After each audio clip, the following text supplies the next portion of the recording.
the funding sources for it. We're going to talk through the enrollment and application process that's associated with the program, and we'll be able to answer questions and concerns, as Megan noted.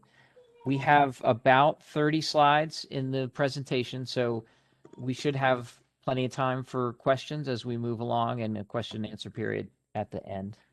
You can go to the next slide. I was remiss in mentioning that you'll see pop up. We are recording this session so that we can upload it to your community page. So if you have anyone who wanted to join us and wasn't able to, they'll be able to view this at a later time. So please note that we will be recording. Thank you. So we have with us tonight, myself, of course, from DPW. We have several other DPW staff members from the engineering and financial side of the program that will be available to answer some questions. And we also have our consultant team, which is HDR. Megan's part of that team, and Brian Valchunas will be speaking a little later. They've been helping us develop this program and the details behind it. So just to reiterate, our main agenda is sort of go over our water program and Edgewater Beach. We'll look at funding and costs. We'll talk about the application process and the enrollment process, and then talk about the next steps and answer questions. Go with the next slide. So our water program is the county's, DPW's new clean water program. It's really a combination. It's an integrated program of 5 initiatives: septic to sewer connections, small system upgrades, stormwater improvements, groundwater resiliency, and wastewater treatment enhancements. And the goal of the 5 initiatives is to maintain long-term compliance with the Chesapeake Bay TMDL requirements. So we're trying to use a multifaceted approach, and we are actually going to be the program already has a website, the artofwater.org, I believe is the web link. But we haven't really publicized it that much right now. We will be in the coming months, so you'll hear more about the program. But this particular aspect that we're here to talk to you tonight is a septic to sewer connection program. Go to the next slide. So this is our first informational presentation that's associated with the program. And as I mentioned, we're going to be announcing the program rollout in the very near future, within the next month to 2 months. But we did want to come to this community first because of its unique situation and its proximity to the waterways, and also the assistance that the community has provided in helping develop this program. We are aware that there have been previous attempts to petition for water and sewer in the neighborhood. We're not going to spend a lot of time talking about those earlier projects. We're actually not going to spend any time talking about them. We're going to talk more about what's new with the program and how, what that can provide. The other thing we want to emphasize is that today is an informational meeting. So this is not, there's no active petition right now for this area. And, later on, we're going to ask for a poll that shows whether, you may be interested in the project or not. That's not signing up for a petition project. It's really just an expression of interest. So we're really not, there's no commitment that we're asking for at this point, other than just to listen to the elements of the program and see if you're interested. We're also not really trying to advocate a particular solution for this community. The petition process that this eventually leads into is a community-based process, and ultimately it's going to be the community's decision on how best to move forward. So why Edgewater Beach in particular? As we're looking at defining and prioritizing our septic to sewer program, what we want to do is try to make sure that the emphasis for the program is in the areas where we get the best benefit. And on the slide here, we have some of the things that are the most important criteria in terms of evaluating potential areas. So on-site wastewater management problem areas, locations that are near existing sewers, locations where we can expect significant nutrient reductions, and locations within the Chesapeake Bay critical area. So Edgewater Beach really has all of those, meets all of those criteria. And so when we look at a lot of the types of neighborhoods that we'd like to see connect over this through this program, Edgewater Beach is consistently near the top of that list, if not the top neighborhood. You can go to the next slide.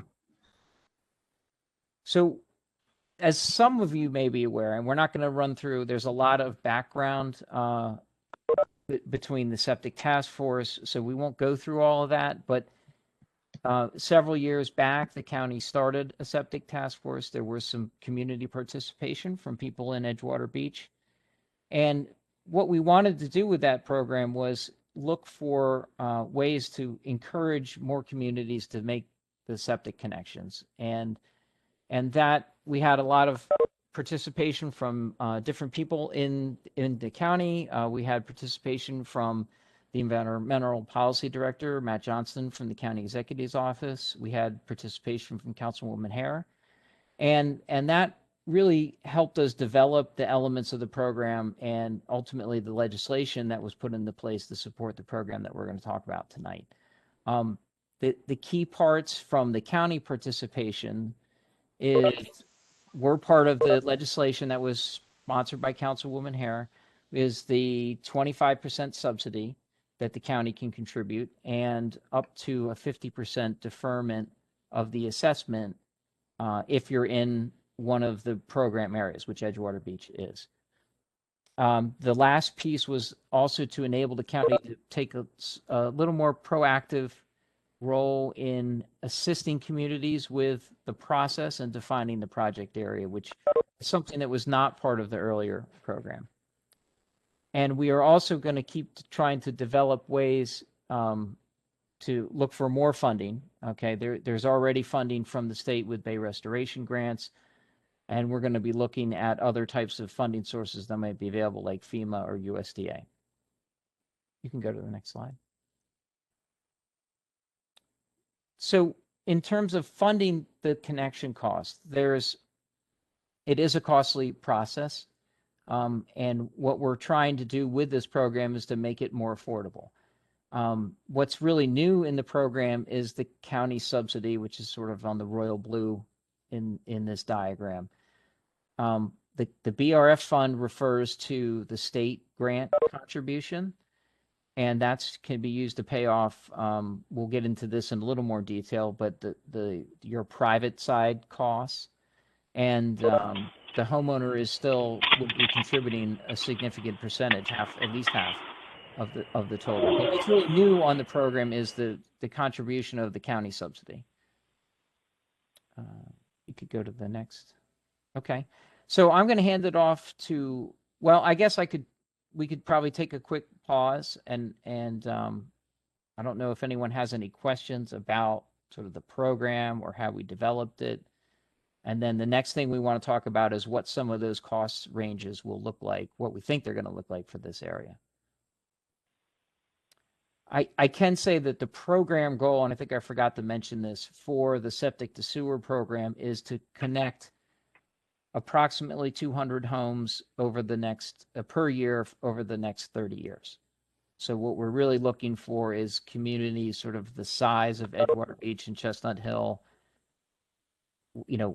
one community like that every year for 20 years, which is an ambitious goal. But what we're hoping is that, with the changes that have been made, we can make this process work better for the community.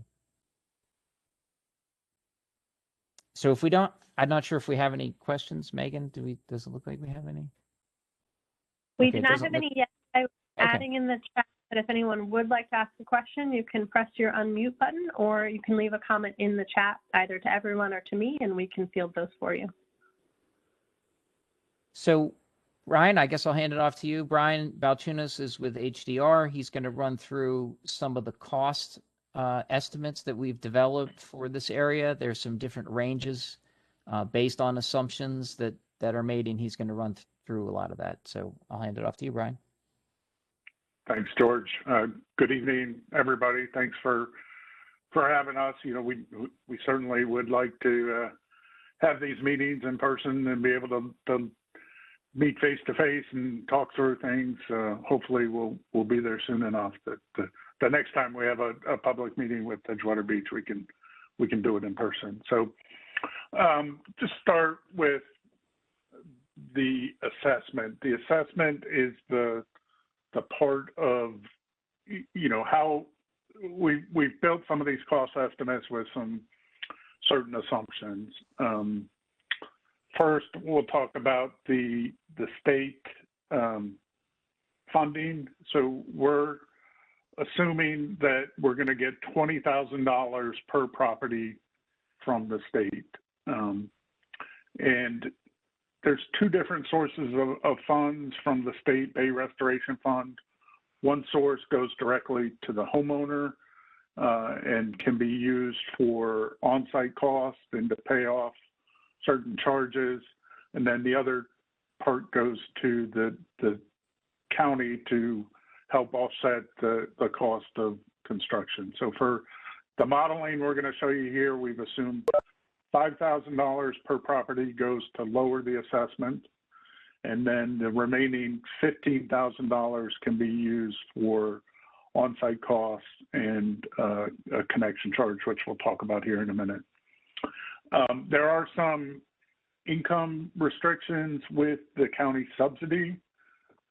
This is modeled after the state's grants, the Bay Restoration Fund grants. I know some of you have had and our nitrogen reducing unit septic systems installed and may be familiar with those grants. So this is the same as those. Household incomes of less than $300,000 per year get the full subsidy. Household incomes greater than $100,000 a year get half the subsidy. There are some deferment options as well as the subsidy. So deferment basically is just that. A portion of the assessment is deferred until you either transfer the house or after 40 years when the assessment is paid off. So you as the homeowner at all income levels would have an option to defer up to 50%. And then there was part of the existing county code actually allowed lower income, elderly, and permanently disabled, I should say, to defer 100% of the assessment. One last point, you'll kind of see these in the numbers. The vacant lots do not get a subsidy. There's no deferment, and there are no on-site costs, so there's no BRF funding for the on-site costs. Next slide.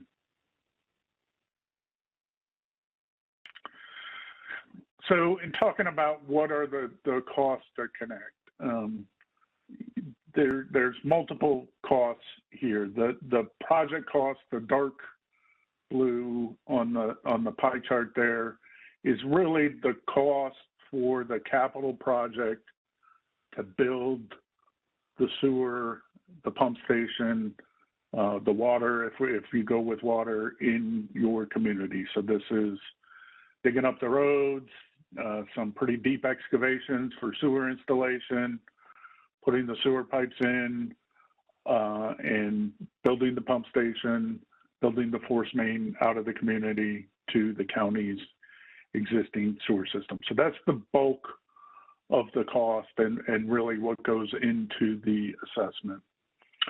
There is also, stay there, Jess, please. There's also a capital facility connection charge.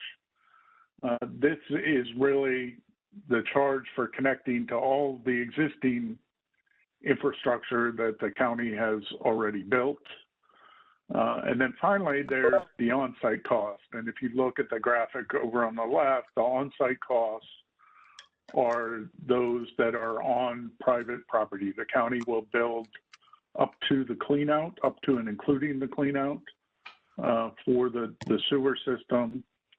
And then the on-site costs, which are typically the homeowner's responsibility, would be the new sewer to the clean out, abandon the existing system, No, abandoning the existing septic system.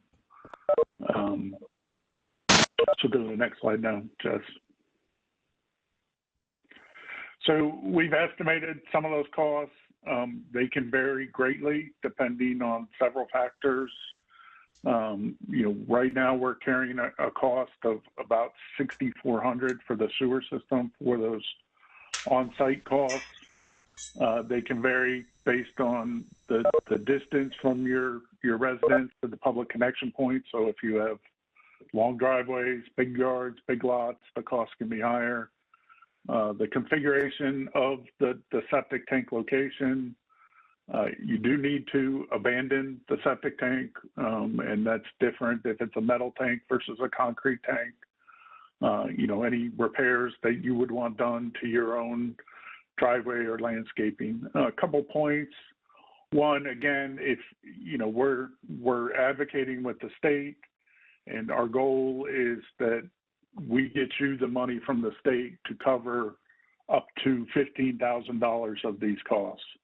So that $15,000, if you only have $6,000 on your property, you would use the $6,000 to pay the plumber to do the work on the property, and then you can use the other $9,000 to pay the capital facility connection charge. So that would essentially wipe that out as well. And then the other thing is the county will work with you on the connection location to, avoid critical landscaping, or, if you're on a corner lot and your septic system's in the backyard, can we do it on one street versus the other? The county will be happy to help coordinate that location of the sewer connection. Brian, we have a question from Claire Manley. When you abandon the current septic system, what exactly does that mean? Do you have to remove it from the ground? Could you talk a bit more about that process?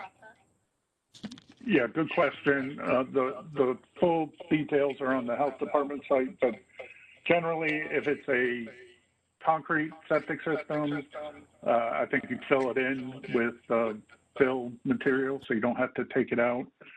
I believe if it's a metal system, and maybe somebody from the county can confirm, if it's a metal septic tank, the tank actually has to be crushed, can be left in place, but then would be filled on top of it. I don't actually know the answer to that one, but we can confirm what I just said. Confirm what you just said. Yeah, sounds reasonable to me, but yeah. Obviously the reason for the metal tank is concern of collapse, open tank underneath. So we're going to share this presentation with you. There's a lot more details on cost at the back of this presentation, and if we have specific questions, we can go to it, but it's complex and there's lots of numbers that will go into it. So we thought best to share kind of a range of where we think the yearly homeowner costs for folks in the community will be over various options, and then we'll also on the next slide show the total assessment value. So this is for sewer only, and we are going to talk about sewer and water. And sorry, Jess, go back to the previous slide, please. So this is the yearly cost. The yearly cost would be the assessment, which is paid yearly, and a quarterly usage charge for the wastewater. And if you don't have water, that quarterly usage charge is just $105 a quarter. It's a flat rate. So those two things together equal your total yearly outlay. So anywhere from about $1,800 to $2,400 a year. This includes the county subsidy. This includes funding from the state, and it includes that hopefully you have no on-site costs to deal with. So $1,800 to $2,400 a year for the subsidy only. If you take that 50% deferment, basically cuts that payment in half, and I'll talk about what it means on the back end on the next slide. And then if you take the 100% deferment, no, not yet, Jess, give me a minute. If you take the 100% deferment, basically all you're paying for is that usage charge. You don't have any other assessment costs. Then the high income gets less of a subsidy, gets less from the state, so there are more charges for that. So that can range from about $2,400 to $2,900 a year. And again, you can cut that in half with the deferment. And then finally, the vacant, you have to pay the full assessment, no subsidy, and but that does not include any usage, or it does not include any connection charge because you have not connected anything. This might be a really stupid question. Yeah, go ahead. Sorry, this might be a stupid question, but for the vacant lots, obviously they're vacant, so no one's there. So do those costs just get spread throughout everyone in the neighborhood, and do they get spread evenly, or is the distribution different depending on low income versus high income? So the vacant lots are paying for the infrastructure that is built outside. So they actually, in this program, will pay more because they do not get the subsidy. So that vacant lot will pay for that cost of construction of the infrastructure. And then the usage charge, it doesn't really come into play how that impacts the other households, because that's a flat rate for all county customers who are on sewer but not on water. So that right. But when you say they, are you referring to like everyone in the neighborhood? When you say they pay the cost? No, vacant, the vacant, so no one's living there. The owner of the vacant lot pays an annual assessment. Would also get an assessment like every other property owner. Oh, okay. Correct. Thank you. Correct. Yep. Now, just since it came to my mind, and I'll let you know, I know there are homeowners in the area that may own multiple contiguous lots. There's a couple different things that will happen with those contiguous lots. If your structure is built on multiple lots, given the original subdivision of the community, you're considered essentially in the eyes of the county one lot then, and because your structure straddles multiple lots. If your structure sits on one lot and you own a vacant lot next to it, you will be given the option to merge those lots, so you avoid multiple assessments. You don't have to do that. That would be your choice on whether you wanted to merge your lots or not. Can I ask you a quick question? Sure. If you have multiple lots contiguous and your structure does somehow manage to straddle, we have 3, and the structure is a very old, eventually it's a tear me down, and it's just straddling all 3 lots, but eventually we might want to have 2 separate properties. Do we have that option? Or is that option gone completely since the house kind of touches on all 3 lots? I don't want to answer that. It's wrong. So let us, George, I think we should get back to, yeah, I'm uncomfortable answering that as well. So, Sherry, let's do this. I have your name, and if I can separately get your contact information, as we track that down, we can follow up with you. That's a sort of a unique question. Okay, I appreciate it. Certainly. And Brian, while we're doing questions, you did have one other about abandoning the septic tank from Ryan Bradley. Do you have the option to do nothing with the existing septic? So we'll talk a little bit about the process here at the end, but if the community chooses to move forward, and if your home is not move forward today, at some point in the future, you're going to have to enter into the formal petition process. Once you enter into the formal petition process, there will be, one of the steps there is a rate ballot that will be sent to everybody in the area. If the majority of people vote to move forward with the project and the project moves forward, then everyone has to connect to the septic, to the sewer. If the sewer's built, you have to connect, and that's per county code. For the petition process, yes. Yep. Yes. And I did look up, Brian, while you were talking on the health department site. You're right. The metal tanks are crushed and filled. They do have instructions on the health department's website for the abandonment. And you would not have, you have to abandon the tank if you connect to sewer. So that's also required by code.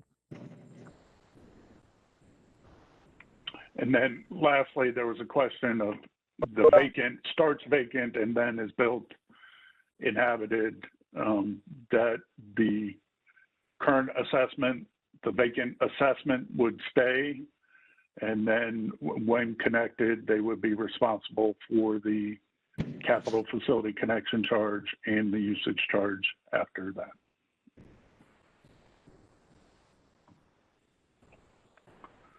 Okay, so now onto the next slide. Sorry for being lengthy on that one, but that's important one to go over. So this, nope, back. This is the total assessment. So another thing the code change did was changed for these projects that are getting the subsidy. It changed the term to 40 years instead of 30 years, and it was done purposefully to lower those annual payments. And so this is the total cost over the 40-year period for the assessment. This doesn't include the $420 a year of usage. This is just what you're using to pay off the construction work and the capital facility connection charge if there is remaining. This is an average.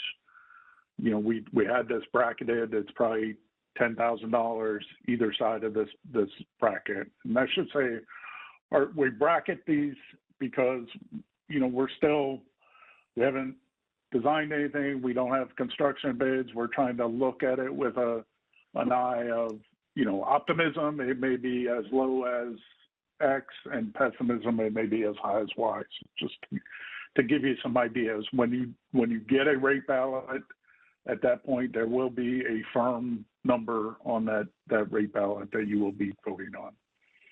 So for, you know, with the subsidy over that 40-year period, you're looking at around $65,000 plus or minus. So the deferment, what that does is cuts the yearly payments in half. So the 50% deferment cuts the yearly payments in half, but the deferred portion is due either on transfer, so you sell your house, or after the 40-year period is over. The 100% deferment is the same due on transfer or when you sell your house. And then you see for the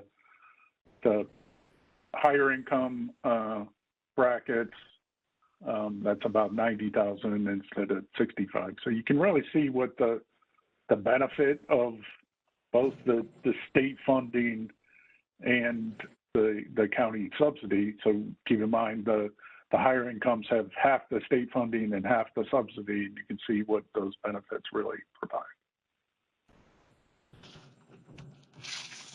Any questions on that?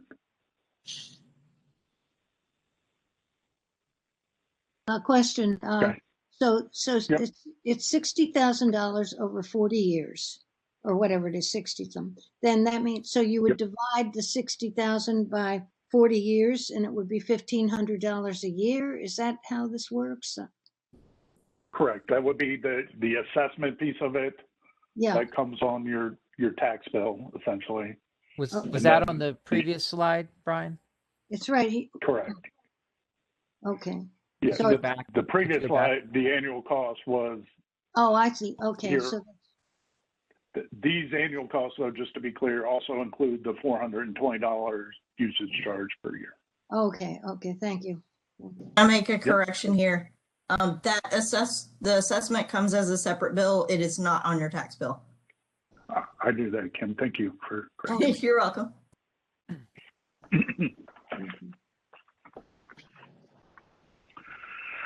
Okay, and then Kim, can we I know ask that. one? Sorry, Kim, can I ask you one question? Yes. The 100% deferment, which is the elderly and or disabled. So when we're saying that that is paid at the time of the property transfer, so that is, does that not pass on to the next owner? Is that, do I understand that For right? the 100% deferment, the deferment is calculated based off of whatever their annual payment is. So if they did it for, if they were in their house for 10 years with 100% deferment, those 10 years of payments would be what would need to be paid off before they transfer the property. Okay, so the remaining amount that assessment would stay okay. for the next owner. I see. Okay, so in the graph that we're looking at now, it wouldn't necessarily be the entire 60,000. It would be related to the amount of payment that's been deferred up to the point of the time of sale. Yes, that's correct. Okay, I'm not sure how we represent that on a graph, but we'll work on that. But I think I understand. Okay. Mm-hmm. This is Don Solowski. Yeah, go ahead. I know this is early, still early in the process, but the Washington Post is reporting that earmarks are back in with the federal government. Has anyone made contact yet with our U.S. representative to see if there's any interest on his level and the federal level to assist with this project, or is it just too early because therefore there aren't really firm numbers? It's not too early for us to think about it. And actually we scheduled an internal meeting next week to start talking about it. I'm not sure that there's enough detail out there to know, but we have heard that, yes, that there could be funds available. There could be funds available for water and sewer type projects. So we're certainly going to be looking everywhere we can come up with some money to assist on the projects. Thank you. We have a question in the chat from Dan, which is an interesting one, about the disability level and associated cost. Who and how is that determined? Is that state, Veterans Affairs? Could you elaborate a bit on that determination process? It is, I know it is permanently disabled, and I believe it is Social Security driven, but we can look that up while we're talking here and confirm that.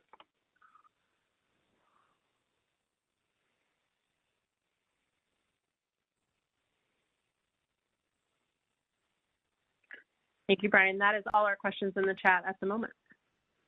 Okay, so we know there's been some interest in water in the community as well. And so we looked at if you did a sewer project and a water project together. A couple of things here I should have mentioned on the previous slide for the sewer. We're assuming we're able to get some low interest financing from the state through not only through the Bay Restoration Fund, but also they have state revolving loans that we're assuming we can get.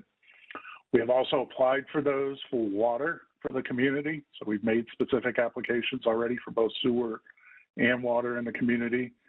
This wide range of high to low here is really because we looked at low being, yes, we'll get the low interest loans, and high being we won't get the low interest loans and have to assess at the county borrowing rate. So there's a quite a bit bigger range here for the annual costs.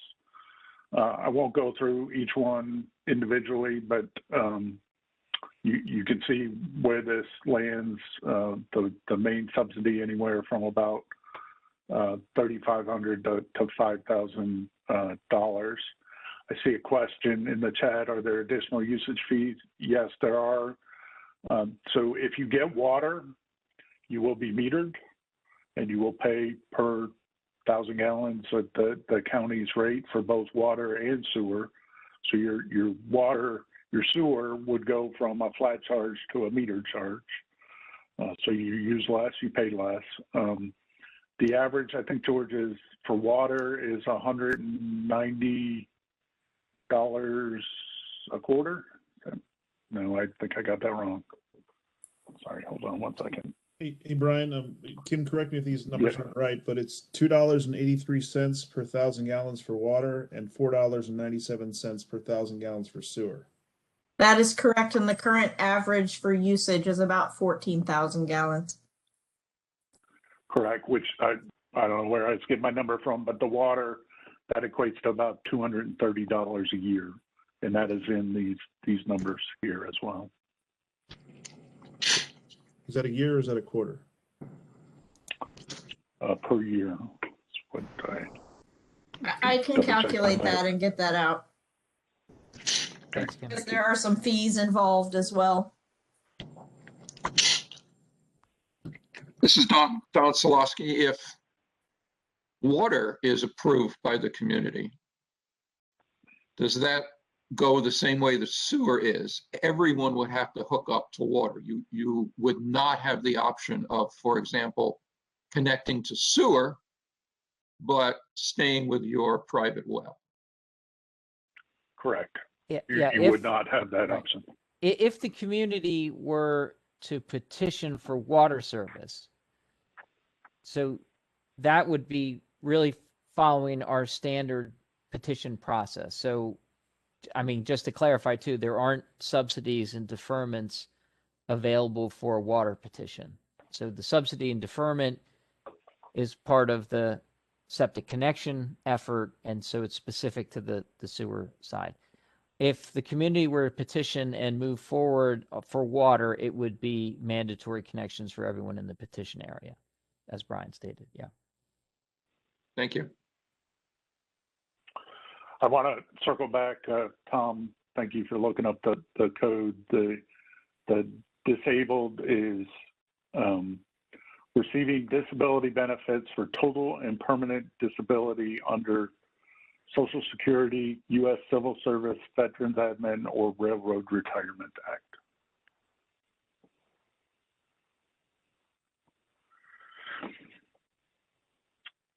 Okay, the next slide is the total assessment.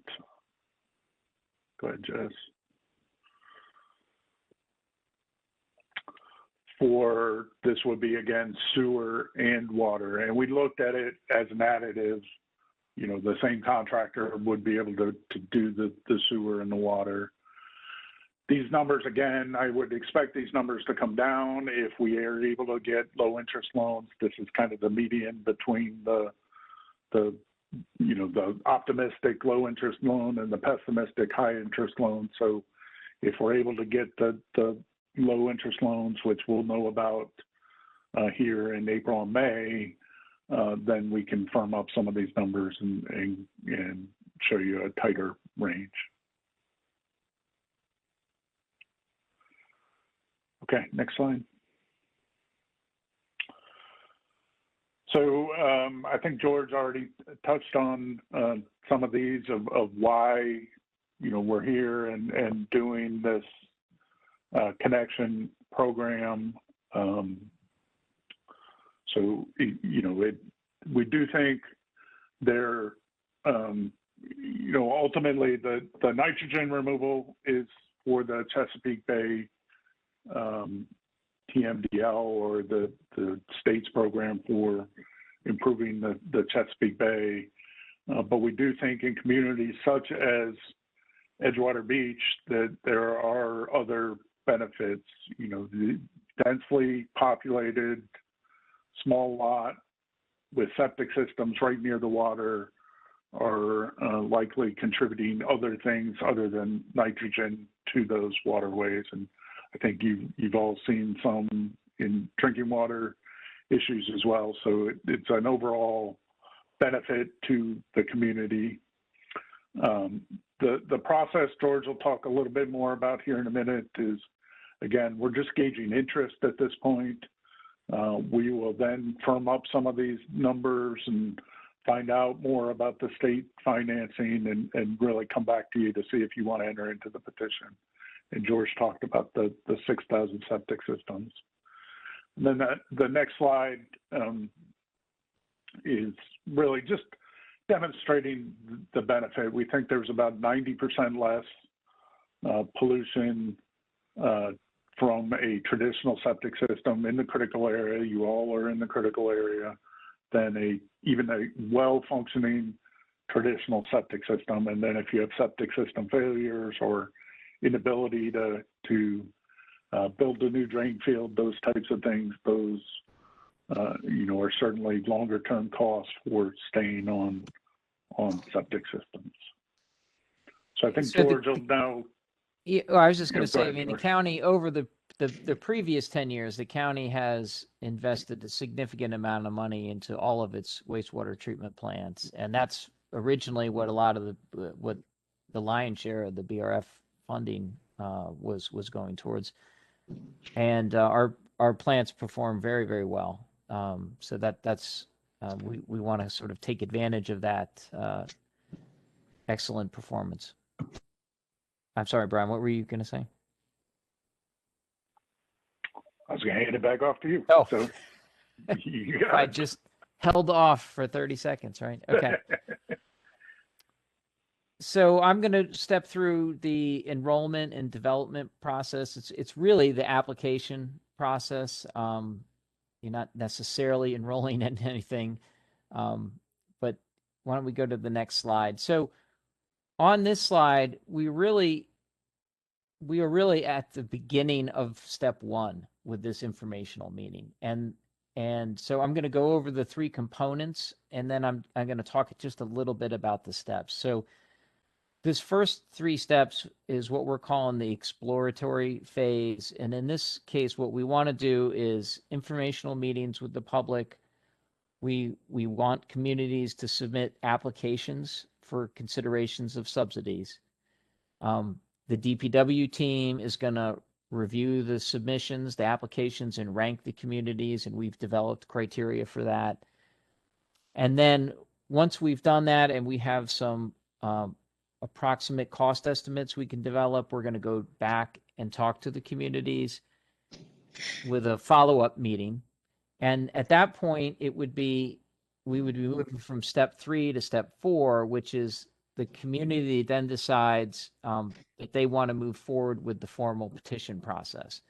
And that's really starting at step 4. So today we're sort of at step 0, which is the informational meeting. And what we want to talk through today is how to get past through step 1.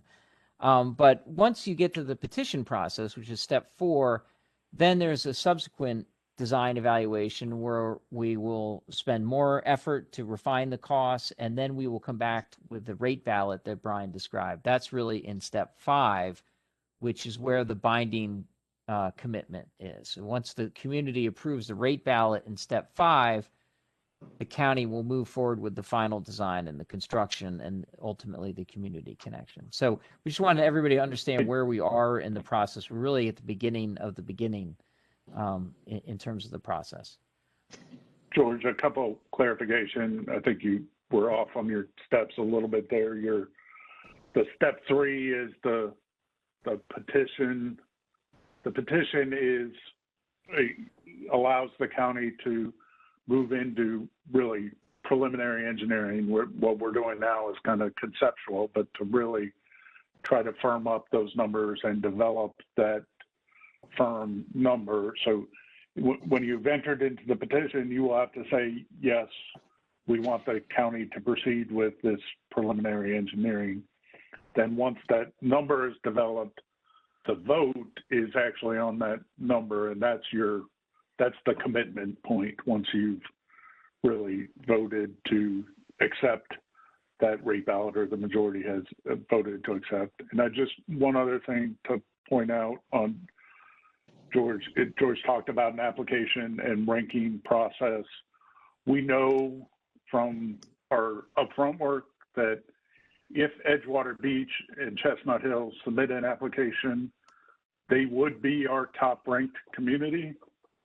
So that's kind of why we're here with you first, is we know if you're interested, then we'll move forward ahead of kind of the broader program, which is going to start here in the spring. So. And Jeff, we may stay on the slide for a minute. I know there's a lot here. Are there any questions at this time? Yeah, this is Don Solosky again. I have a question back on step one. Sure. We have a very vibrant and energetic community association, the Edgewater Beach Corporation, but it's a voluntary association. It's not mandatory. So how does the county, square that with this HOA submits an application? So we're going to come to that in the next few slides. Okay. That's something we've been trying to work out, honestly, is how to make the application process easier for communities. And we have, so we're going to go into the next few slides, and hopefully this will be something that can work for everyone. If you haven't already, can you provide the application and we'll get it filled out?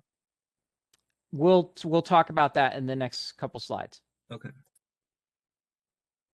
Jessica, do you want to move? Yeah. Clearly a terrible first time to offer questions there, as George is So in terms of, there's a few things we want to try to work through. Is we're looking for an initial show of community support. So at the end of the presentation tonight, we'll do an online poll just to get a sense of what the participants tonight feel about whether there might be some interest in going forward. We have also set up a community webpage that is accessible through the Our Water webpage. And I think we have that on the slide coming up. That will have copies of the slides from tonight, copies of tonight's presentation, I guess a video, or not the, the audio recording from tonight's presentation. And we'll post there's some other information that we'll also post. And there'll be a place there for someone to indicate whether they're interested or not. So we know we're not going to reach, certainly the majority of the community with this meeting, but if you have an opportunity to, talk to any neighbors, they'll be able to go to the webpage. Megan, I think they just type in their address and it should take them there. Is that right? Mm-hmm. And we can share a link in the chat this evening as well. Yeah, we'll share a link in that. So in terms of showing the level of support, what our thought has been, in an instance where we don't have a formal mandatory HOA, what we're really looking for to turn the application is that we have some sense that there's at least a moderate level of support within the community. So what we'll probably look for is the results of tonight's poll, and then the input that comes in through the website to try to determine whether there seems to be interest. And we'll work with the community representative specifically in terms of determining kind of when we think we may have hit that point where there seems to be enough support. So the way we envision, I'm not sure if this is on another slide, Megan, that's why I'm talking so much. So the way we're picturing it is that the community representative would submit the application. So, we wouldn't need an application from 100 people or anything like that. But we would need to confirm the map area and the level of support. So for this area, I think we would be looking at this poll, follow-up feedback that we get from the community through the webpage, and then trying to look and see if there seems to be enough interest to go forward. Another thing that we're going to do is we want to confirm the project area. So what's on the map right now is the project area that, as we've envisioned it, this was actually same project area from several years ago. The project area can be changed, but you know, there's a few constraints on the way the project area is set up. That the project, it needs to be contiguous from the point of connection to the county system, all right, as you move out. So all properties have to be, you know, all adjacent properties along the alignment. Also, both sides of a road have to be in. So if you were going down Main Street, for example, both sides of Main Street would have to be in. What we are picturing is that we can work with the community representative to determine exactly, you know, what the map area is going to be. So the map that we're showing now is the one that we've initially laid out. In some cases, you can take, so some areas could be taken out of a project area, but again, we have to kind of conform to the contiguous and that we have to be on both sides of the road. I think you can go to the next George, I think we slide. got a couple questions. Sure. Yeah. Yeah, this is Liz McCleskey. Oh, go ahead. Is it okay? Okay. Yeah. Hey, George, just a question, and my apologies if you had answered this earlier. I was a little late to join.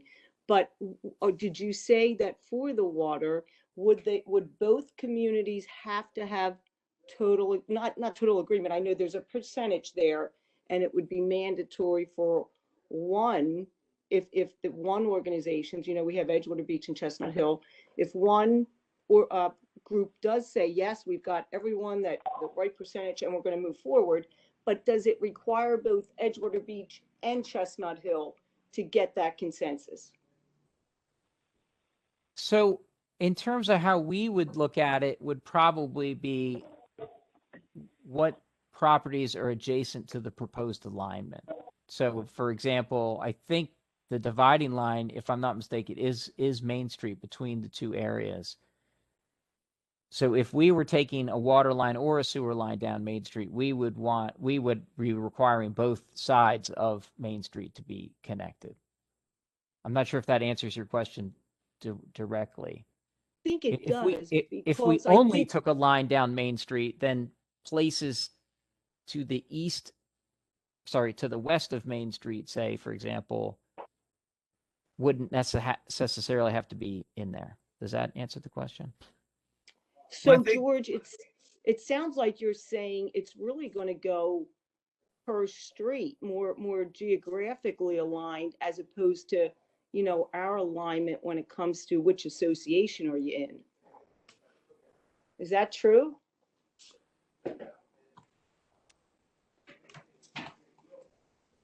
Yeah, Georgia, it is. It's based off of the layout. Anything that fronts the infrastructure that we're putting in is tied to that petition project. I think that's sort of the way to think about it. So yeah, you're right. It's not cut along community association lines. Yes.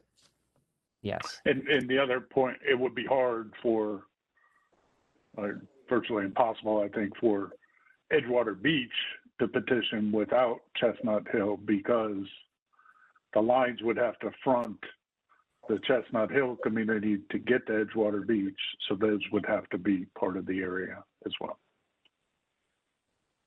So if I may ask, so is there a scenario where if Edgewater Beach did not vote it in and Chestnut Hill did vote it in, could Chestnut Hill proceed? So, well, I was going to say yes, I think so. What in that instance, then the application that we'd probably be looking for would be specific to the Chestnut Hill area. So it sounds like Chestnut Hill would submit an application and Edgewater Beach would submit an application. Well, if the two or are areas, we doing a combined application? If you're doing a combined, then I think what we could probably be looking at is, I mean, we've laid it out as if it was combined. That's probably one answer. So you're so at first you're looking for one application. There's not going to be two then, at least at the start. At least at the start. If when the communities have had time to talk about it, if there's interest on one side and not the other, then the application could be more related to the side that's interested. And also, I think if we just look at the map you guys have drawn, you have it as one project. Like you can see, it's outlined. This is one project, not two separate projects. So all the money, the budget, the funding, everything has been proposed as one community project based upon the map right here. Yeah. Just to answer everyone's question. Yes. Yeah. And I would say that you do get economies of scale as the projects are larger, and from just a construction standpoint, there's efficiencies there, and also in terms of the state ranking, the larger projects rank better. So there's a possibility. Well, that we submitted the application based on the whole area, but I mean that doesn't have to drive the decision. I'm just saying we submitted it based on the whole area. But I got hey, one last George, question. Sorry. hey, George, just one question on this same topic. When we talked a little earlier ago about, and I think it was Jessica said, this notion of it's all or like an all or nothing. In other words, I'm a little confused. It almost sounds like if we get agreement in certain geographies of that map you're showing, there could be potential to move forward. But yet I think Jessica said something, well, no, if the decision is made to move forward, then it's mandatory that everybody goes. I'm just a little confused. So is it an all or nothing? Like, do we have to get both communities to agree to move forward? Or could there be a subset of the total? So there could be a subset of the total. When you get to the formal petition process, how the process actually works is the community turns in a map and fills out petition forms, and they actually go to Kim's group that says, we are interested in the county extending public sewer to our neighborhood or public water to our neighborhood. And when we get that official petition map, we do the layout based on what's on that map. So that could be a subset of the map that we're looking at right now.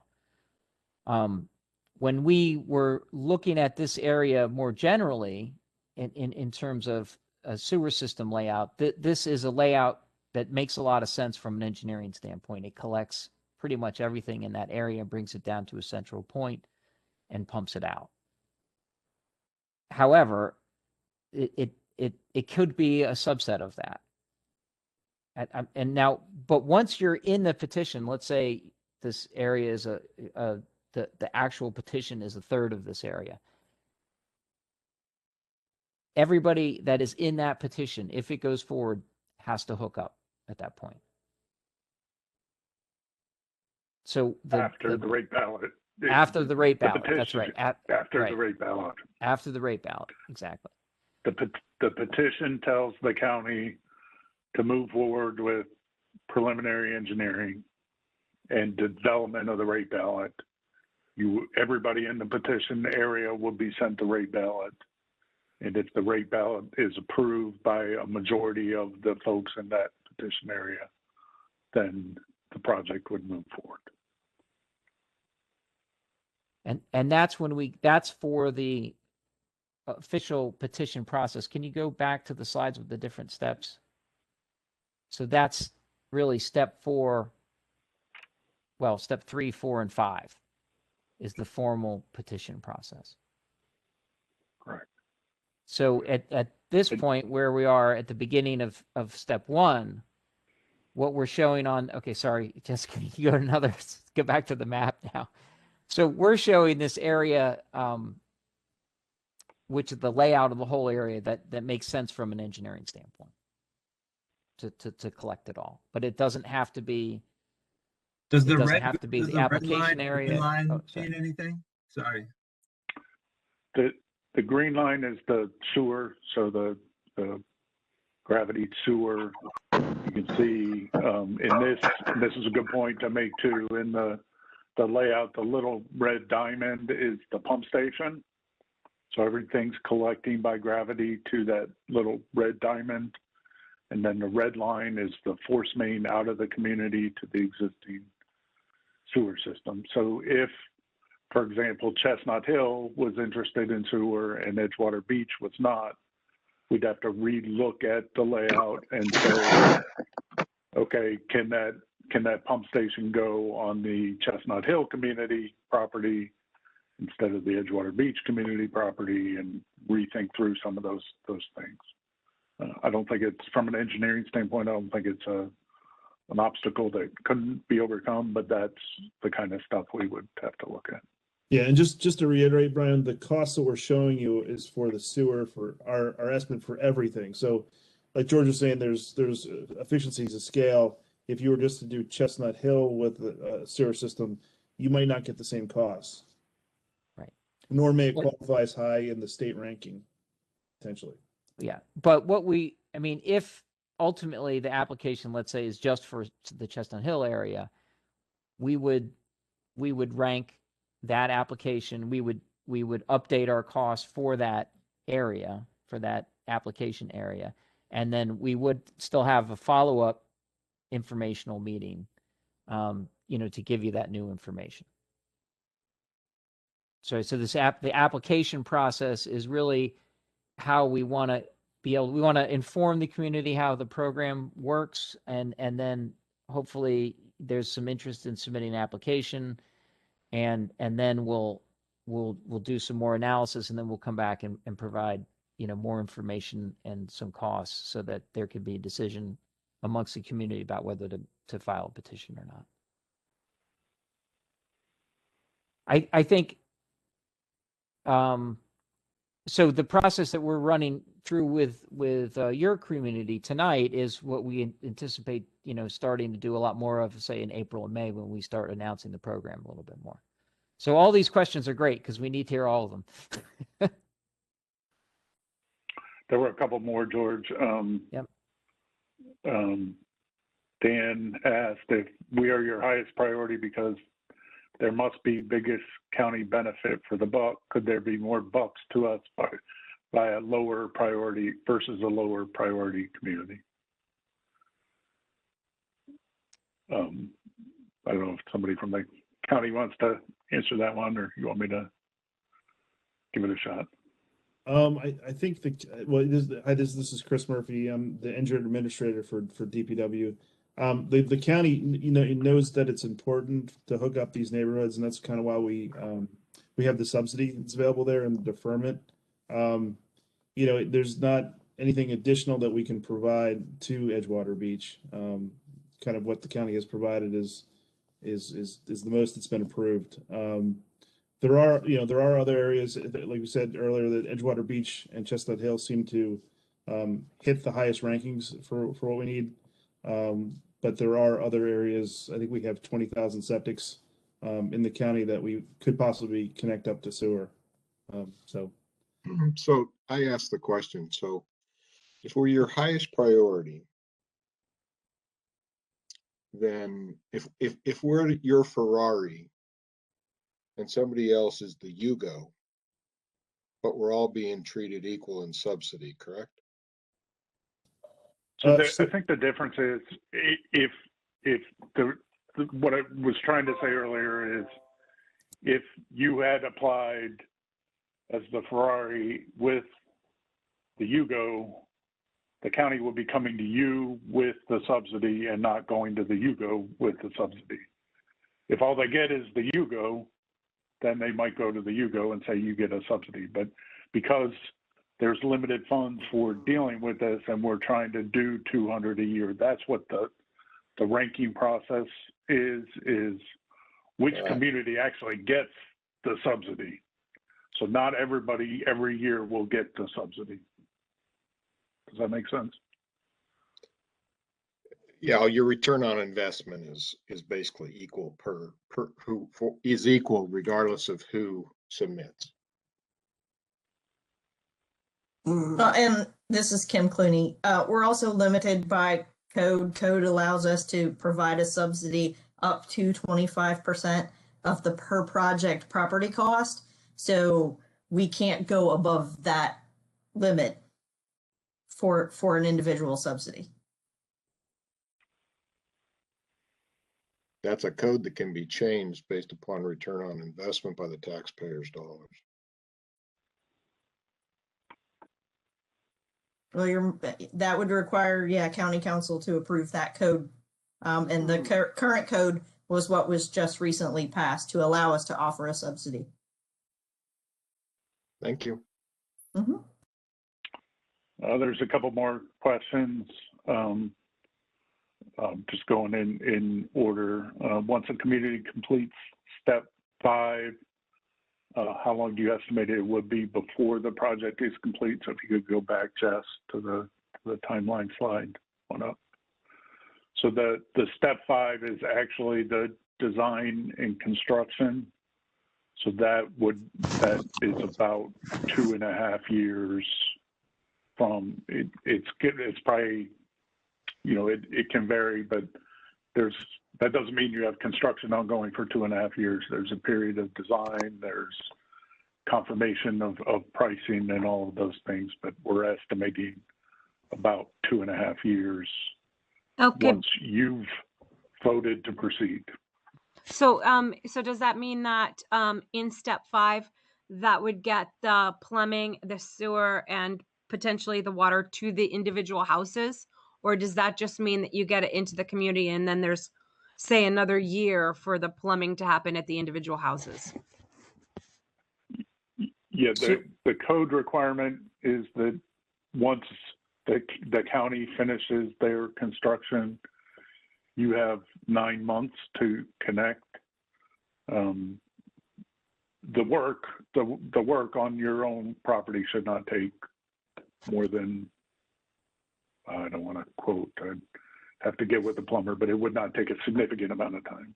George, sorry, you were going to say something. Yeah, no, I was just going to say maybe we shouldn't say how long we think it would take, but that Brian's accurate. So once the county has finished the project, and that would be really all the sewer mains, the pumping stations, we would send letters out to everyone in the community, everybody in the petition area, that says the county has released the infrastructure for service, and you have 9 months to connect at that point. And so that's really the 2.5 years was really for our for our work to be done. So it would be another 9 months. It doesn't have to be 9 months. You'll know when the project is going on. So there's ample time to be working with the plumber to start figuring out what needs to get done. And two more questions. Yep. Right, go ahead. Go ahead, Megan. So 2 more questions if we stay on this slide. One, right in lockstep what we've been discussing. So 2.5 years with design and construction, and how much of that time do we expect to be impacting roadways?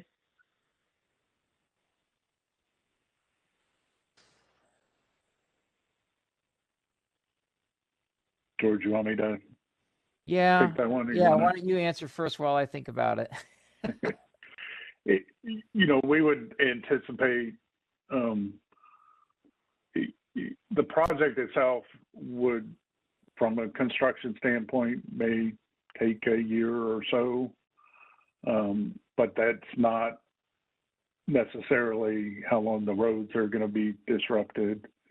We would anticipate a contractor working in certain sections and moving periodically. So in front of your house, in front of your system, you're going to have some very serious impacts for a shorter duration. But the county's standard requirements would be road plates over open excavations, and they'd have to have some traffic control to be able to get people to their houses and such. But then it would progressively move throughout the community. And when I say the construction period is a year, there's a period within there that, the contractor's not building anything, he's procuring things, he's buying pipe, he's buying equipment, he's buying a pump station, those types of things. So that the actual, what we call shovels in the ground period would be shorter. I don't think we have a firm estimate for Edgewater Beach specifically, but just giving you some kind of I mean, we would probably Brown, see on Patrick. if we were doing water and sewer here, we would probably see one crew working a lot on the pumping station and maybe a second crew doing a lot of the utility line work for the water and or sewer. But we Thanks, have George. some influence over the scheduling, and we can say you got to be on one street at a time. There's different things we can do during the process to help minimize the disruption. Great. So we have another question in, and one that I'd like to cover before we move to the latest, since they're intertwined. One is a question about the Edgewater Beach HOA, and given that it's voluntary, its ability. And I know we covered this, but let's touch there one more time on the impact from step one and the non-binding nature of submitting the application as compared to later in the process where there is that more formal petition process, and sort of the different requirements for both of those. And then the second question there, which George, I'd like you to address, is from Ryan Bradley of, may we get the application so we can begin filling that out? Okay, so Go ahead. So on the question about the HOA, so what we would be looking for now is, again, we were going to do sort of a straw poll here at the end of our presentation tonight, and we appreciate everybody for sticking with us this long to gauge the support. And there'll be an opportunity on the community webpage. Do you want to show what the community webpage looks like? Jessica, I think it was. So you can Hey, express George, Yes. I asked the question. I'm sorry. I think we understand what that is. The real question is, in the end, Edgewater Beach is a voluntary HOA. Can that HOA, and I don't think this is a question for the county, okay? Can the HOA commit non-HOA members to this project? Well, so the application process is not a binding process. So when the community submits an application, they're just saying, we're interested in submitting our community for consideration for a subsidy. Okay, so when you go out with the rate vote, who votes on that? Okay, so the rate vote is part of the formal petition process. Okay, so by the community and by the community. So can the community commit? How does the HOA community get every homeowner, property owner to vote? George, it is individual property owners. It's each individual property owner votes on the ballot, not the HOA. For the formal petition process. For the formal petition, yeah. What and is that the county requires that? Yes. Yes. Okay. We're more or less just a group of houses in a circle and an outline, and we're going to work together to get sewer in the eyes of the county. Is that?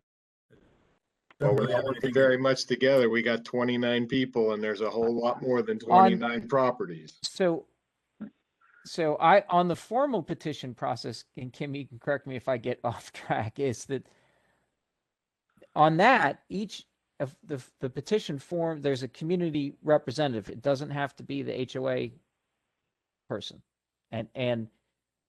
And they're the lead contact with Kim's group, actually, for the petition process. And there's certain forms, and everybody will be given a copy of the form, and they can indicate whether they're in favor of the petition or not in favor, or they can choose not to respond, in which case they're indicated as not being in favor. So for the formal petition, and there's a map that goes along with that. So each property owner makes a choice or a disposition, I guess, as to whether they're in favor of the petition or not. So the HOA is not speaking in the petition process. The HOA is not speaking on behalf of all of those property owners. They're going to fill out the petition forms. The reason we've mentioned the HOA in the application process is we want to make it easier for communities that have an HOA to apply. So we, in the application process, we're allowing, if there's a formal HOA, that they could sort of speak on behalf of the community that they're at least interested in applying for consideration of the subsidy. So that's kind of the core difference between the application process is it's a not binding process, whereas the petition process is the formal process.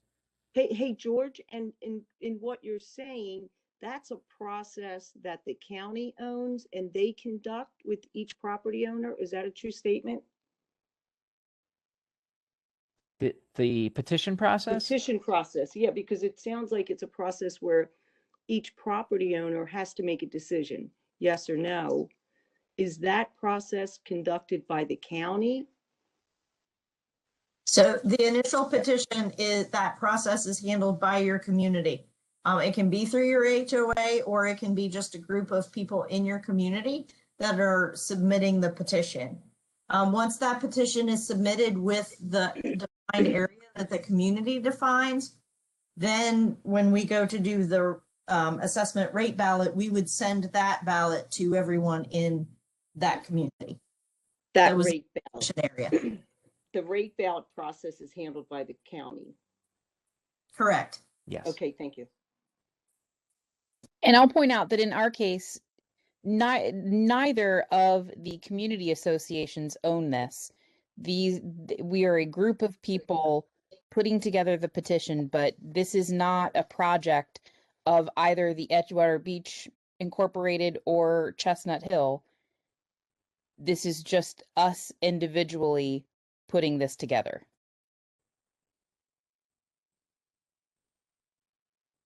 Because neither organization can force anyone to do anything.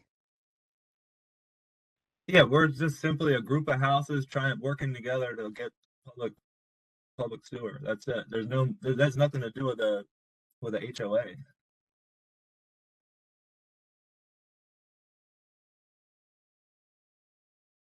Yeah, I would just, I mean, to confirm why, when you go to the community application or the community webpage and it's mentioning the HOA, the reason we're asking about that, it was just to make the application process easier for a community. And so when there was a formal HOA, we could then say, okay, we'll accept a letter from, say, the HOA president or the HOA board saying, we would like you to consider our community, and here's the boundaries of the community for the application. So is Edgewater Beach HOA going to take a vote on the submission of a preliminary application?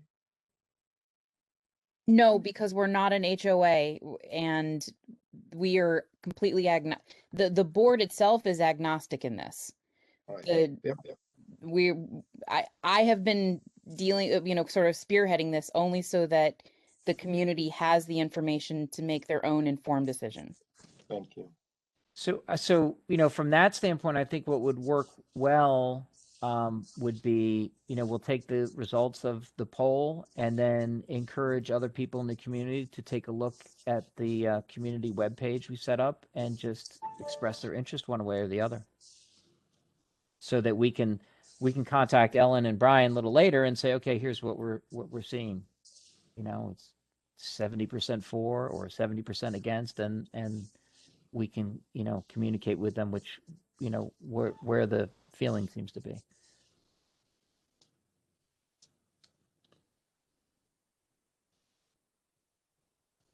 Are there any other questions on the application process? This is actually the first community we've tried to do an application with. So again, all the questions are very welcome while we. Hey, George. I think. George, this is Chris Murphy. I think maybe it's important to explain why we need the application. So we wanted to, I guess before we wanted to commit too many county forces into the process, we wanted to make sure there was interest from the neighborhood. It's one reason. The other reason is that we have a limited amount of subsidy and houses that we had planned to hook up every year. So we want to make sure that a community is interested before we move forward with them. So that's sort of the reason for the application process. So.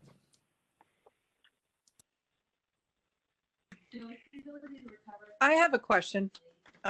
and it's not about the application, but the pump station that would go at the community beach area, or that is proposed, what does it look like? Is there, I mean, we saw the one diagram, but sort of from the surface above, what does it look like?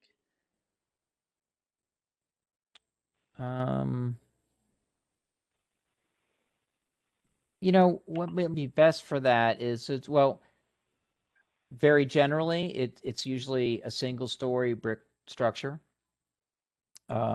There's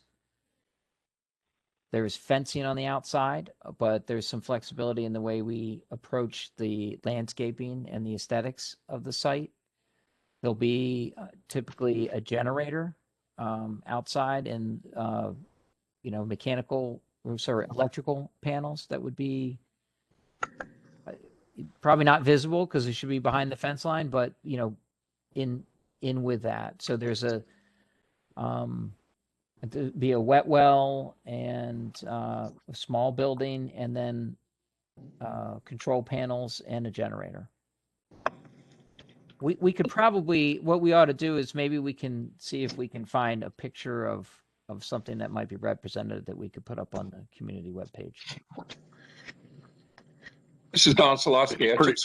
I took some photos of a couple of pump houses back around 2006 when we were going through our last petition process.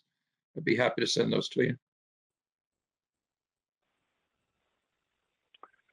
This will be a relatively small pumping station by county's pumping station standards, I believe.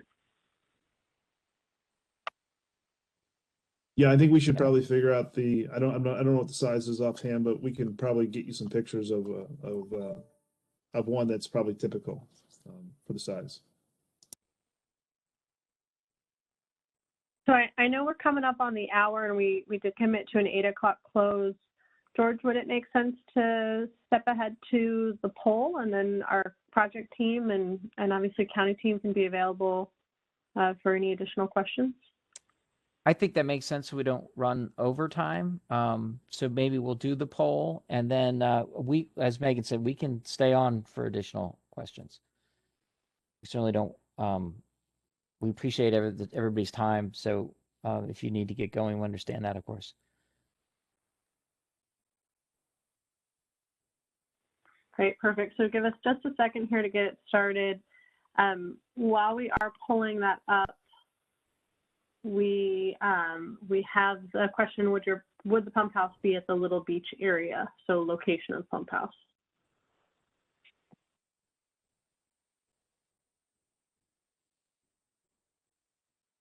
I think the beach area, is that on the upper left-hand side of the map there? Yeah, I mean, if the question is specifically where it is on that piece of property, the county would work with you to identify the best location for it. Perfect. And then now, if you have the screen open, you should see a polling question. Would you be interested in your community submitting an application? And you can type a yes or no. I'll give a test here, and then that will appear for our team. You will not see your answer come up on the screen. Well, you will see your answer come up on the screen, but not the others. But we'll be tabulating those. It allows us to tabulate them on the back end. And just make sure you click up in that polling area, not in the previous chat function.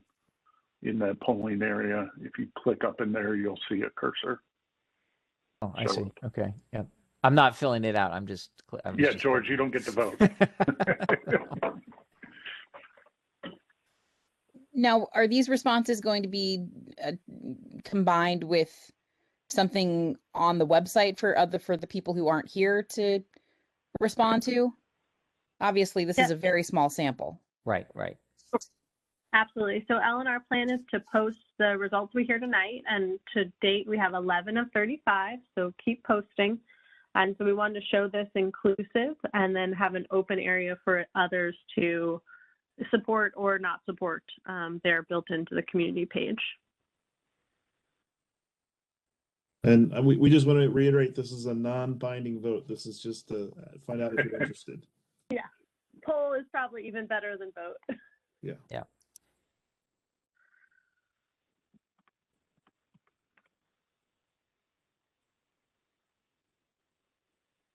So I give think everyone we could, another while minute. everybody's thinking about stuff, I think we could probably post the information about the deferment, the 100% deferment. Isn't that like a handout or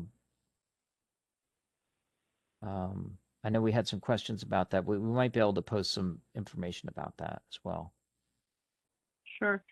What- And we're up to 14 now. I would say anyone who's interested in getting a direct link to the community page, if you can message me with your email, we can follow up, and then I will add it also directly into the chat once we complete the polling portion. So Megan, can you run through quickly how someone would go into the Our Water webpage and sort of find the community webpage? Sure, certainly. So for those of you on this call, I'm going to send you the link directly to the Edgewater page. But for anyone else participating, Jess, if you'll pull up slide 23 for me.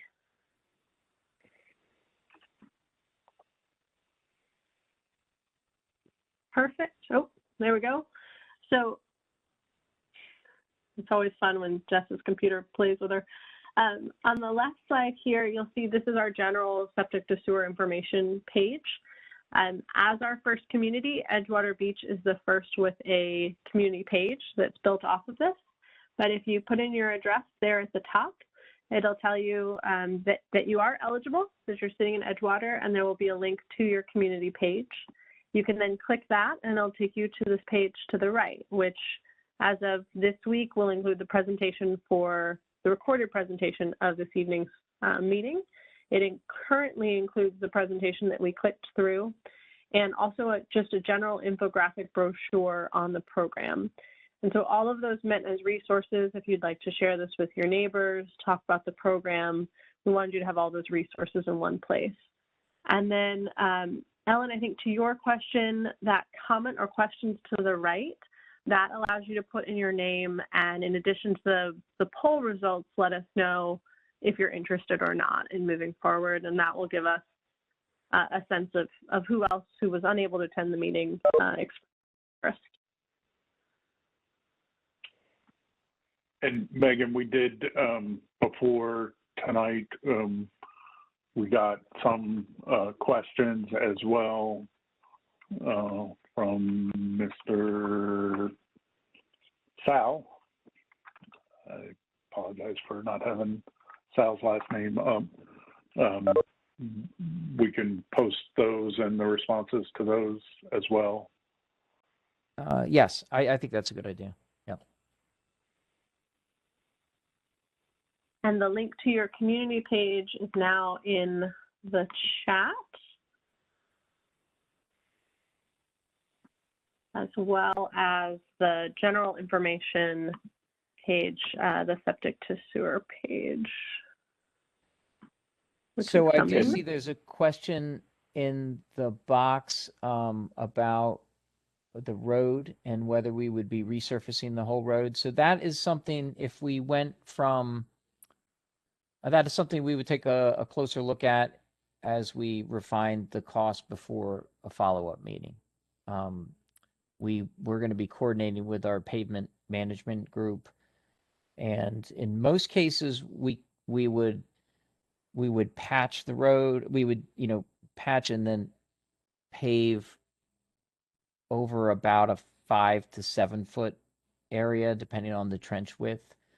If the road condition warrants it, there could be a broader repavement effort, but it wouldn't necessarily be part of the petition project itself. So that's something we would take a closer look at.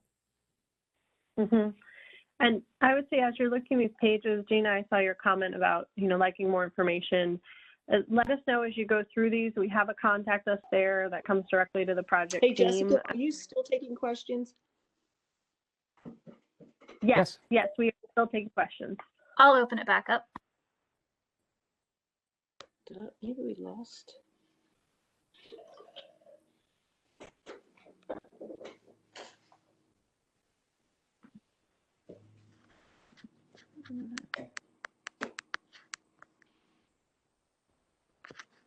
To give everybody sort of a deadline for when to respond to the poll on the website, what sort of expectation should we set for members who weren't able to attend tonight?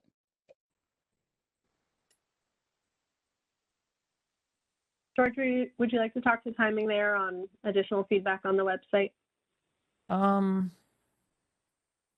not sure we even asked ourselves that question yet. I think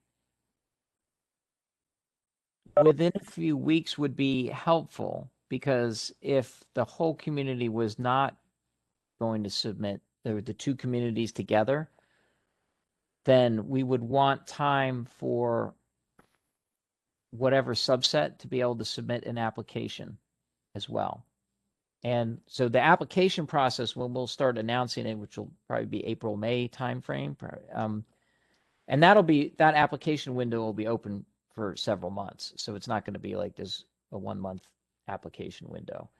I just programmatically it'd be useful for us to get feedback and see how the community webpage works sooner rather than later. But if there is going to be a subset, we would want to probably get to that point.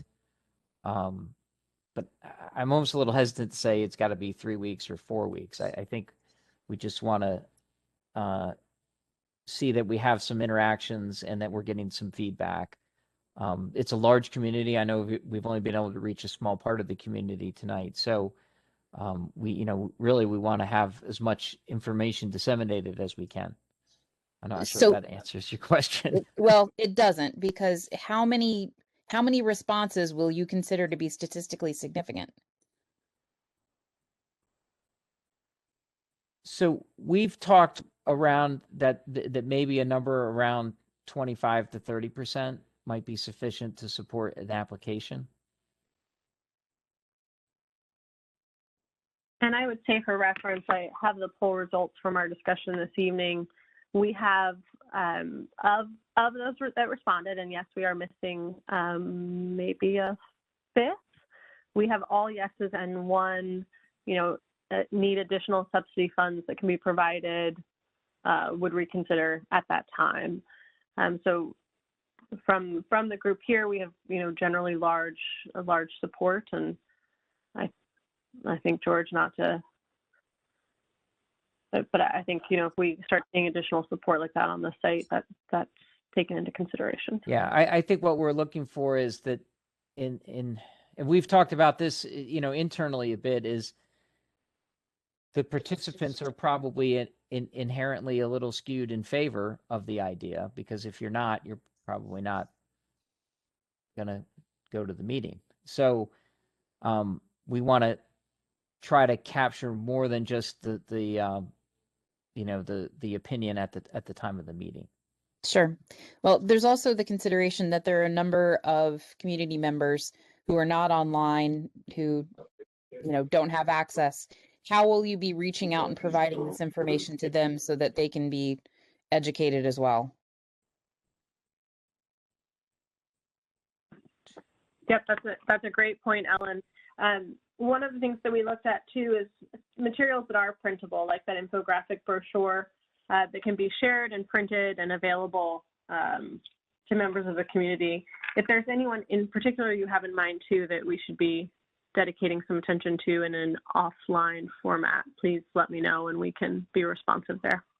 Well, why don't you just print and mail to the entire community?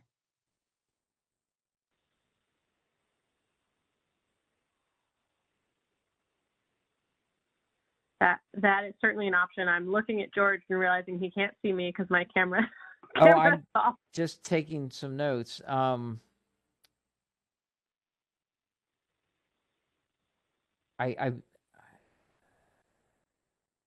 think we would need to discuss that a little bit. So you're thinking of sending out a poll, like a written poll that we would ask people to indicate. We would provide some presentation materials and then ask them based on the information we presented if they think they might be interested. Yeah, I think that, I mean, I would say that it's not statistically insignificant, the number of people in this community who are older who might not be active online participants. So they need to be able to see this information. Certainly, we can't go into somebody's house and walk through a website with them at this point. So all of this information needs to be provided to them, at least on paper. Well, I think you have people that live in this neighborhood. There's people that are for it and there's people against it. The people that are for it should go door to door and give the benefits, and the people that are against it tell the cons, and then it's whoever gets the most votes wins or hits the percentages. Line, let's fill out the application and go from there.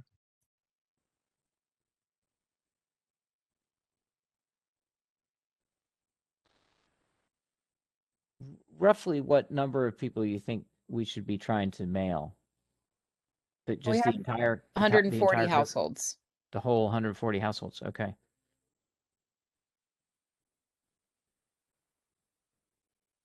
Yeah, George. I think we should talk about that internally. I'm just trying to figure out. I know they want the entire PowerPoint slide, but I guess it's like 25 slides, and then also to be able to explain it. So we should probably talk about that internally. What would be? Yes. Yeah.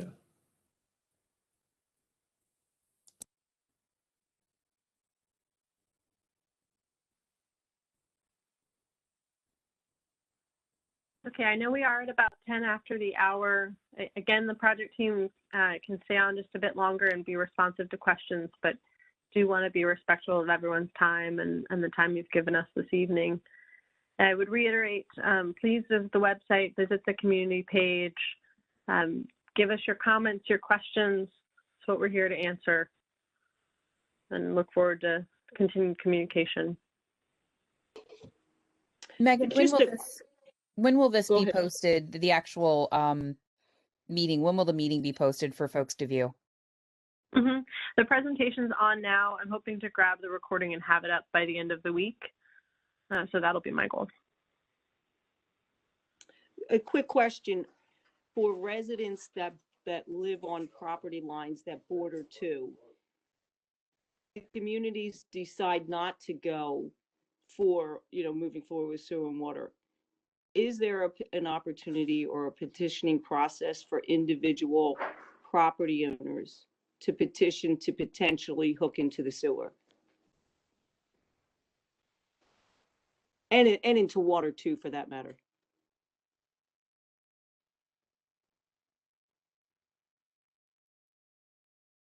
So George, I guess I could take that one. So a petition can be as technically as small as one house. And sometimes we have petitions that are just 2 or 3 homes or 8 to 10 homes. Excuse me. So I think, part of the answer is yes, it still as a petition would have to follow the same rules, that it needs to be contiguous and it would apply to both sides of the street. There is another process called a public works agreement that is used probably more often for small projects or single house projects. And that's where the resident essentially self-funds the extension. And I believe they still have to provide connections to the properties they go past. But at that point, those other properties are not obligated to connect under the public works agreement. And that initiator of the public works agreement is the one who's paying for it. So we do see a lot more of use of the public works agreement, by individuals or maybe two places, two residents or something like that. I think I'm more familiar seeing it on the individual basis, or when we have a developer build a large.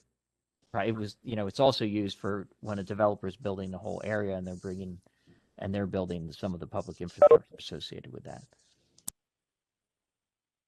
So I think it's important to point out that you know, the connection to the existing sewer is on Solomon's Island Road, and that the from an engineering standpoint, the connection would come into the community on Virginia Avenue because that's the right of way essentially to Solomon's Island Road. So, you know, you can kind of think of it as building from there, that, you know, as the sewer passes these homes, if it was a petition project, those homes would have to be in the petition.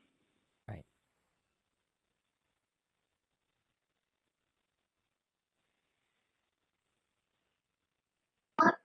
One last question. Is state property right of ways available for any of this project stuff?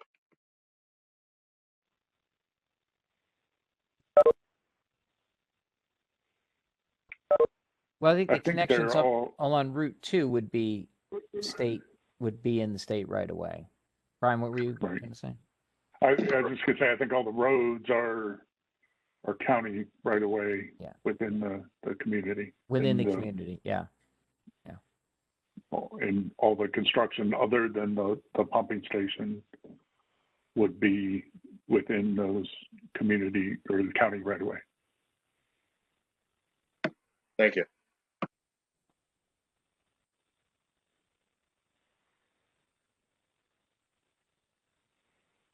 Okay, great. With the pause and questions, I'd like to thank everyone for their time this evening, and again, encourage you to continue asking questions of the project team. We've really appreciated the opportunity to come to you with this information and be responsive to your questions. Thank you, guys. It was very, very good.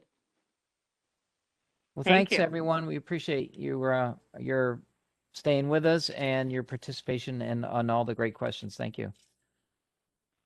Thank you. Thank you. Good night.